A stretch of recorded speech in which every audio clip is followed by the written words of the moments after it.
Welcome to Samba Samba. Enjoy the video. You start by confirming power and connectivity.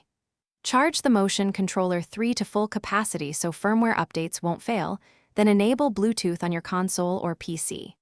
Once done, hold power and sync together for 5 seconds until the LED blinks blue. That puts the unit into pairing mode.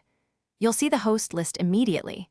Select Motion Controller 3 and accept any pairing prompts. This step ensures low latency and stable sensor initialization before proceeding to calibration.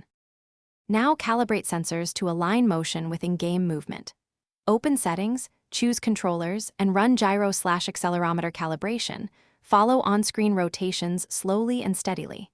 Next, tweak stick dead zone between 0, 0.5 and 0.12 to avoid drift without losing responsiveness.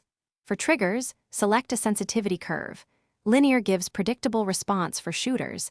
Exponential gives finer control near the top range for racing. Make small adjustments, test in a training mode, and repeat calibration if drifting persists so inputs remain accurate. Finish by customizing bindings and securing firmware. Open the companion app, assign gestures and button macros into profiles, and save up to 4 configurations so you can switch per game. Then check for firmware updates and apply them. Do not interrupt the update or disconnect power, because that can brick the device. If you encounter drift or unresponsive buttons, recalibrate the sensors again, raise the dead zone by 0.02 as a quick fix, or perform a full restart. That resolves most issues quickly. Thanks for watching. Consider subscribing if we helped you.